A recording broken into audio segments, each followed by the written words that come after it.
এই পৃথিবীতে এমন তিনজন ব্যক্তি আছেন যাদের চেহারা একেবারেই ভালো ছিল না। কদাকার ছিলেন, কালো ছিলেন, দাঁতগুলো ছিল এলোমেলো, চুলগুলো ছিল উস্কো খুস্কো, একেবারেই খারাপ চেহারার অধিকারী ছিলেন তিনজন ব্যক্তি। অথচ এই তিনজন ব্যক্তি মর্যাদার দিক থেকে সবার থেকে সেরা।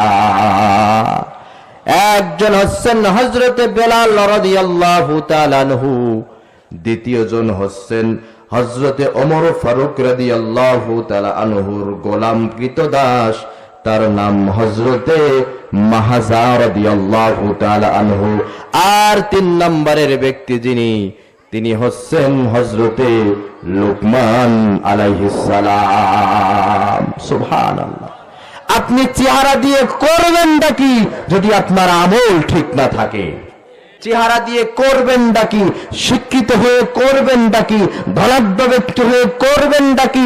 ক্ষমতাশালী লোক হয়ে করবেনটা কি যদি আপনি আপনার রবকে না চেনেন, মসজিদ মুখে না হন, কোরআন মুখে না হন? একটা কুত্তার যেই দাম আল্লাহর কাছে আছে, আপনার সেই দাম আল্লাহর কাছে নয়। ইন্না আকরামাকুম ইনদাল্লাহি আতকাকুম, আল্লাহর কাছে তার দাম তত বেশি যার যত বেশি তাকওয়া।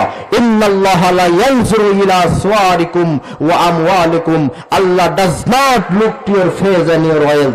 আল্লাহ তোমার চেহারা দেখে না, তোমার ক্ষমতা দেখে না, তোমার সম্পদ দেখেন না। ওয়ালাকি ইয়ানজুরু ইলা কুলুবিকুম ওয়া আমালাকুম, Allah look to your heart and your activities. Allah দেখেন, তোমার অন্তর দেখেন আর তোমার আমল দেখে, এই অনুযায়ী আল্লাহর কাছে তোমাদের ধর্তব্য হবে। এজন্য আমল ভালো করার দরকার আছে না নাই? আবার দুনিয়ার মাঝখানে কেউ যদি কালো চেহারার অধিকারী হয়, আমল যদি ভালো হয়, হাসরের মাঠে তার চেহারাটা সুন্দর করে দিবেন। জোরে বলেন তো কে? আবার সুন্দর চেহারার মানুষ আমল যদি খারাপ হয়, কোরআনুল কারীমের ভিতরে আমরা যে বলি আল কাদরা, এই আল কাদরা কিন্তু আরবি শব্দ। আল কাতরা, কাতারা। চেহারাবান মানুষগুলো হাসরের মাঠে আমল খারাপ হওয়ার কারণে আল্লাহ বলছেন তাদের চেহারা হয়ে যাবে আল কাতরা, মানে কালো বর্ণের।